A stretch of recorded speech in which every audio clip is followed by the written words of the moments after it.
No JBN de hoje, você vai ver que os brasileiros estão apoiando menos o isolamento social amplo. Pela primeira vez desde o início da pandemia, houve um empate técnico entre os que são a favor e contra. E no nosso comentário de hoje, a gente vai falar com uma especialista sobre a importância da vacinação contra a gripe. Ela também vai tirar algumas dúvidas, então fique de olho. E nós também vamos dar um giro para te atualizar sobre as últimas notícias do coronavírus pelo mundo. E a participação do nosso correspondente em Roma, Silvonei José, com as principais notícias da igreja. O JBN de hoje já está no ar.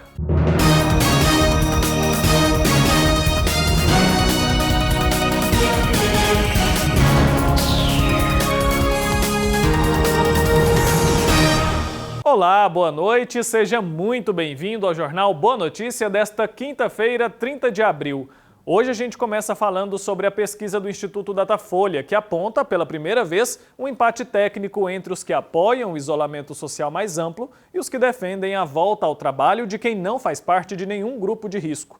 O Instituto ouviu pelo telefone 1.503 pessoas em todos os estados do Brasil. No início de abril, 60% dos brasileiros eram a favor das medidas de isolamento social mais amplas, ou seja, que todos ficassem em casa, mesmo sem se enquadrar em grupo de risco.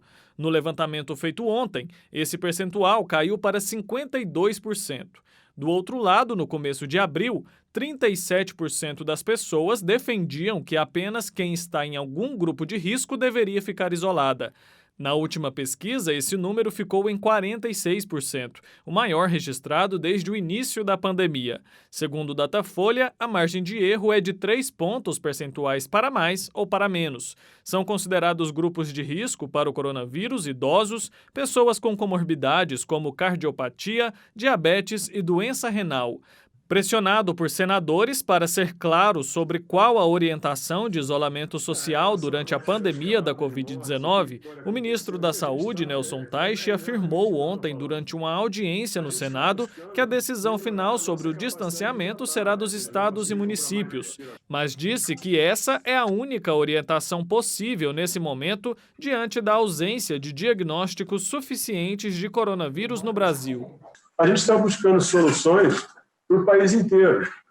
Então, as queixas são muito comuns e a gente entende e respeita, e a gente está buscando soluções para isso. É o que eu posso dizer, quer dizer, existe um empenho total disso acontecer. A gente está direto buscando soluções, mas não são simples hoje em função do que está acontecendo no mundo. E o nosso comentário da edição de hoje é da Joyce Dornelles, gerente de imunização da Secretaria de Saúde do Estado de Goiás. Ela fala sobre a importância da vacinação contra a gripe. A campanha está em andamento, inclusive ela vai tirar algumas dúvidas. Confira. Em relação à vacinação, por que é preciso vacinar todos os anos? Então, o Ministério da Saúde, junto com a Organização Mundial de Saúde, trabalha na produção da vacina anualmente, justamente porque essa vacina ela precisa conferir imunidade daqueles vírus que estão circulando naquele momento. Então, por isso que é feita essa vacinação anual. Então, é avaliado quais são os vírus circulantes daquele momento, porque eles sofrem mutação a cada ano, e a partir desse momento, dessa análise, é feita a vacinação, feita a vacina para que seja oferecida essa vacina com os vírus que estão circulando. Os vírus da gripe que estão circulando. Essa vacina ela é produzida de forma muito segura, então ela não causa gripe. É importante sempre salientar isso, que a vacina ela é produzida com um vírus inativado, ou seja, morto. Então ela não tem possibilidade alguma de causar a doença. Então o que acontece é realmente a coincidência daquele momento, a pessoa ter vacinado e poderia já estar com o vírus, incubado, enfim. Então, e isso a pessoa ter aquela gripe naquele momento justamente por causa da sazonalidade. Então, naquele momento que está tendo a sazonalidade, ou seja, que é o momento que tem o maior número de casos de gripe, a pessoa acaba realmente tendo aquela gripe e tendo a coincidência de ter sido no momento que vacinou. Outra questão também que tem bastante dúvida em relação aos eventos adversos da vacina, se existem eventos adversos. Tem aqueles eventos adversos que são transitórios, são eventos que passam rapidamente, dentro de 48 horas a pessoa pode ter uma dor local, pode ter uma induração, né, que a gente fica durinho no local onde vacinou, mas são eventos transitórios, né? Tem eventos também, são os eventos sistêmicos, pode ter uma dor de cabeça, mas que também passa entre 6 e 12 horas, pode passar aqueles eventos ali, e aqueles também de alergia, que a gente chama de hipersensibilidade. Então, esses eventos também passam rapidamente. Outra pergunta que sempre fazem muito é em relação se a vacina protege contra o Covid. A vacina ela não protege, ela é para a influenza, ela é contra o vírus da influenza, que são os 3 vírus, né? A H1N1, a H3N2 e influenza B. Então, ele protege contra esses 3 vírus, mas pode ajudar no diagnóstico diferencial. Então, pessoas com influenza não vão procurar as unidades porque estão protegidas. Então, é muito importante que nesse momento as pessoas se vacinem contra a influenza. E quem podem se vacinar nesse momento? São idosos, como eu bem disse, a partir de 60 anos, trabalhadores de saúde, as pessoas que têm doenças crônicas, né? Nessa segunda fase que iniciou no último dia 16, quem podem vacinar? Para já deixar claro, né, quem já podem ir às unidades de saúde para buscar essa vacinação. Então, quem são? Os profissionais das forças de segurança e salvamento, as gestantes por decisão do Estado, funcionários do sistema prisional, aquelas pessoas que estão sob medida socioeducativa de 12 a 21 anos, né, os próprios, a população privada de liberdade, entrou agora os caminhoneiros e motoristas do transporte público e portuários, né, transporte coletivo e portuários, e também os povos indígenas.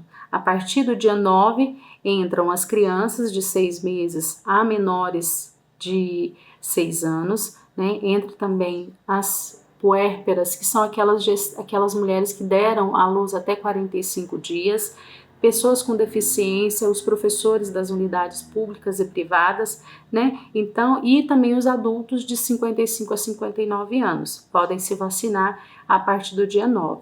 Por que o Ministério trabalha com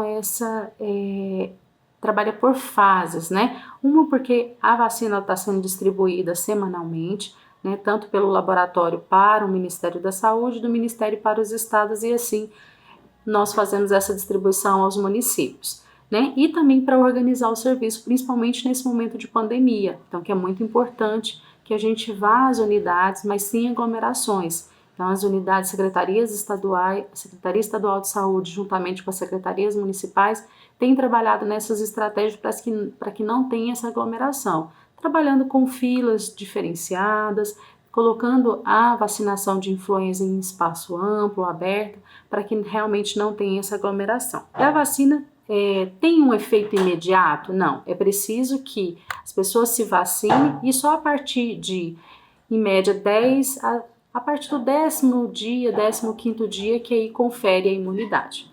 Então, a gente deixa essas dúvidas esclarecidas e ficamos à disposição para maiores esclarecimentos.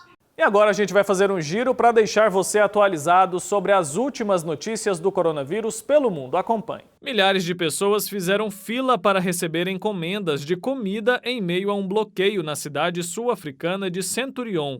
Imagens de drones mostraram milhares de pessoas em uma fila que se estendia por 4 quilômetros. Várias empresas privadas fizeram as doações que foram distribuídas em assentamentos.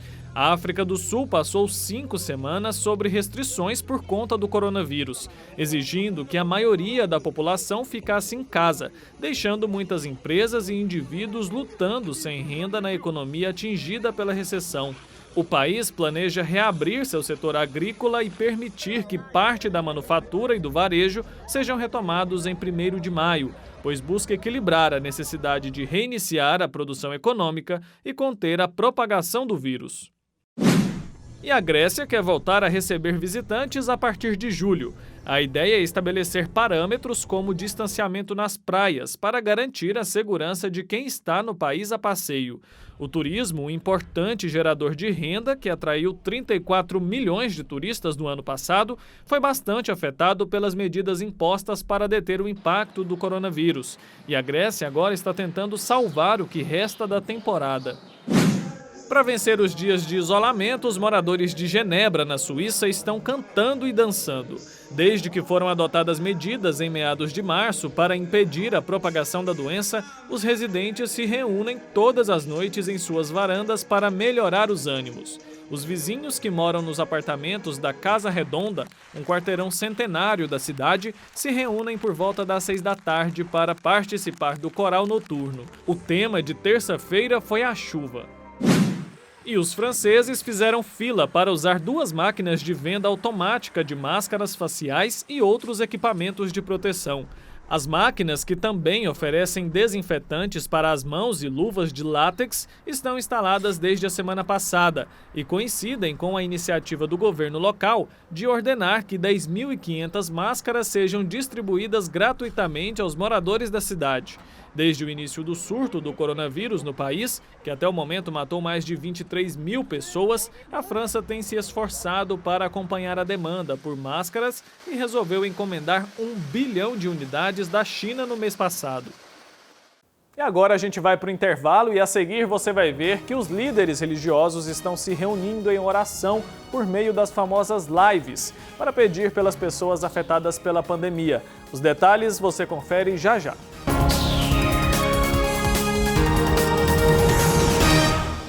O amor do Pai Eterno está presente em todo lugar e a missão da AFIP é levar esta mensagem adiante. E tudo isso só é possível graças à nossa união. Reze conosco, ajude a fazer o bem. Faça parte desta família de amor.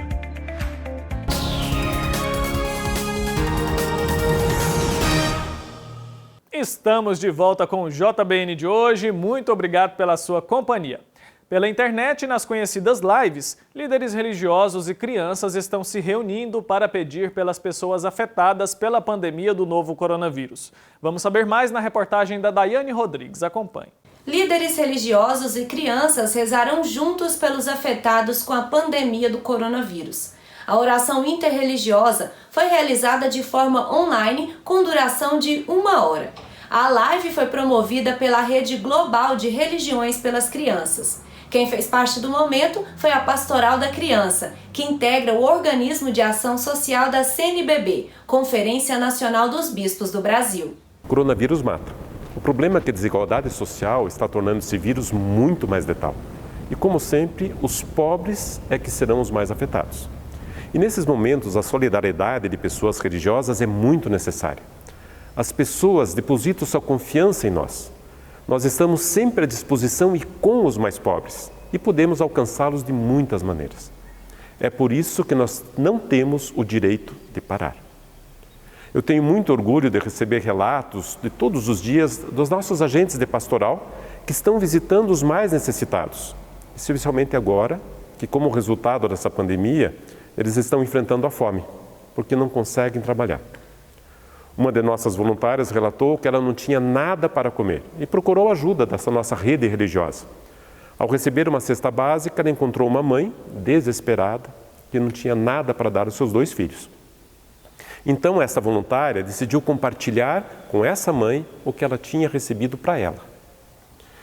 Temos muito orgulho e solidariedade com os voluntários de todas as religiões do mundo, que muitas vezes são a única esperança para muitas famílias. A Pastoral da Criança exercita práticas referentes à saúde, alimentação, educação e espiritualidade da faixa infantil dos grupos mais vulneráveis. E por isso a solidariedade de pessoas religiosas é bastante necessária. Porque as pessoas depositam a confiança em nós. Nós estamos sempre à disposição e com os mais pobres. E a gente pode alcançar os pobres de muitas maneiras. É por isso que a gente não tem o direito de parar. Às vezes a gente vê por aí, o pessoal diz assim, não, eu tenho o direito de ficar em casa. Bom, tem, pela lei, muitos têm. Agora, e quem vai dar assistência? Quer dizer, eu posso parar um hospital? Não. Também não posso parar a Pastoral da Criança. Por quê? Porque a informação é muito necessária. A gente precisa ajudar essas famílias a não ter esse coronavírus, não ficar todo mundo infectado ao mesmo tempo e depois não ter vaga na UTI, nos hospitais, para dar conta, né, dessa pandemia. E às vezes é preciso tirar do que tem para ajudar o próximo. Uma líder falou que ela não tinha o que comer, que ela procurou ajuda e recebeu a cesta básica, mas ao receber, ela sabia de uma das mães acompanhadas que estava desesperada porque não tinha nada para dar para os 2 filhos que ela tinha. Então ela decidiu compartilhar o que ela tinha recebido com a mãe. Então esse é o exemplo, esse é o líder que a gente tem na pastoral da criança. Tem necessidade, mas o que tem, ele partilha porque não pode ver o outro passando fome. Por isso, esse momento de oração foi muito especial e deixou como exemplo a solidariedade e a esperança de um mundo melhor e igualitário. Que nesses tempos, a gente precisa ser solidário com todas as religiões do mundo, que muitas vezes são a única esperança para muitas famílias. Mas também nós nos comprometemos a mudar esse mundo para que ele seja mais justo e fraterno. Dom Paulo, o tio que foi cardeal em São Paulo, sempre falava, o lema dele era de esperança em esperança. Nós precisamos levar esperança, mas também o mundo do jeito que está não pode continuar. Nós precisamos mudar para que ele seja justo e fraterno, como Jesus nos pede. E chegou a hora de ficar por dentro das principais notícias do Papa Francisco e quem traz as informações para a gente direto de Roma é o nosso correspondente Silvonei José. Veja. Alô, amigos da TV Pai Eterno em todo o Brasil. Felizes os que são perseguidos por causa da justiça, porque deles é o reino dos céus. Esta bem-aventurança proclama a alegria escatológica dos perseguidos por justiça. Na catequese da audiência geral de ontem, quarta-feira, realizada na Biblioteca do Palácio Apostólico por causa da pandemia do coronavírus, o Papa Francisco concluiu o percurso das bem-aventuranças. Segundo o Papa, essa bem-aventurança anuncia a mesma felicidade que a primeira. O reino dos céus é dos perseguidos e dos pobres em espírito. Pobreza em espírito, choro, mansidão, sede de santidade, misericórdia, purificação do coração e obras de paz podem levar à perseguição por causa de Cristo. Mas no final, essa perseguição é motivo, disse o Papa, de alegria e grande recompensa nos céus. Para o Pontífice, o caminho das bem-aventuranças é um caminho pascal, que leva de uma vida segundo o mundo para a vida segundo Deus. De uma existência guiada pela carne, ou seja, pelo egoísmo, para uma existência guiada pelo Espírito. E o Papa acrescentou: o mundo com seus ídolos, seus acordos e suas prioridades não pode aprovar esse tipo de existência. As estruturas de pecado, muitas vezes produzidas pela mentalidade humana, tão estranhas ao espírito da verdade que o mundo não pode receber, só podem rejeitar a pobreza ou a mansidão ou a pureza e declarar a vida segundo o Evangelho como um erro e um problema, como algo a ser marginalizado. O mundo pensa assim: estes são idealistas ou fanáticos. Para Francisco, se o mundo vive em função do dinheiro, qualquer um que demonstre que a vida pode ser cumprida no dom e na renúncia se torna um incômodo para o sistema ávido. O Papa frisou que é curioso, chama a atenção ver como, nas perseguições dos mártires, a hostilidade aumenta a ponto de incomodar. Basta recordar as perseguições das ditaduras europeias do século passado, como se chega à ira contra os cristãos, contra o testemunho cristão e contra o heroísmo dos cristãos. É doloroso recordar que, neste momento, existem muitos cristãos que sofrem perseguições em várias áreas do mundo e devemos esperar e rezar para que sua tribulação seja interrompida o mais rápido possível. São muitos, disse o Papa, os mártires de hoje. São mais do que os primeiros mártires, os primeiros séculos. Francisco afirmou que devemos ser fiéis ao caminho humilde das bem-aventuranças porque é o que leva a ser de Cristo e não do mundo. Os acordos com o mundo são perigosos. O cristão é sempre tentado a fazer acordos com o mundo, com o espírito do mundo, disse o Papa, ressaltando que é preciso rejeitar os acordos e seguir o caminho de Jesus. A vida do reino dos céus é a maior alegria, a verdadeira alegria. Na saudação aos fiéis de língua italiana, no final da catequese de ontem, o Papa recordou que ontem a Igreja lembrou a memória litúrgica de Santa Catarina de Sena, doutora da Igreja, padroeira da Itália e da Europa. Na saudação aos fiéis de língua francesa, o Papa recordou a festa de São José Operário, que será celebrada amanhã, sexta-feira, 1º de maio. Por sua intercessão, confio a misericórdia de Deus, disse o Papa, às pessoas que estão desempregadas por causa da pandemia atual. Que o Senhor seja a providência de todos os necessitados e nos encoraje a ajudá-los. Na saudação aos poloneses, Francisco recordou que também amanhã, sexta-feira, tem início o mês dedicado a Maria. Permanecendo em casa, por causa da pandemia, vamos aproveitar esse tempo para redescobrir a beleza de rezar o terço e a tradição das funções marianas. Em família ou individualmente, a todo momento fixar o olhar no rosto de Cristo e no coração de Maria. Por fim, o Papa saudou os fiéis de língua portuguesa, confiando ao bom Deus suas vidas e a de seus familiares. Rezem também por mim, disse Francisco. Na missa de ontem de manhã na Casa Santa Marta, o Papa, recordando a memória litúrgica de Santa Catarina, rezou pela unidade da Europa e da União Europeia, para que todos juntos possamos seguir adiante como irmãos. Na homilia, convidou a pedir ao Senhor a graça da simplicidade e da humildade para confessar os próprios pecados concretos e, assim, encontrar o perdão de Deus. Uma última informação: numa declaração da Sala de Imprensa Vaticana, comunica-se que, devido à atual emergência sanitária, o Santo Padre estabeleceu que, para esse ano de 2020, a coleta do óbolo de São Pedro, que tradicionalmente se realiza em torno à solenidade dos santos Pedro e Paulo em 29 de junho, será transferida em todo o mundo para o 27º domingo do tempo comum, 4 de outubro, dia dedicado a São Francisco de Assis. A cada ano, por ocasião da festa de São Pedro e São Paulo, a Igreja é chamada a unir-se estritamente ao sucessor do apóstolo Pedro com uma coleta conhecida como Óbolo de São Pedro.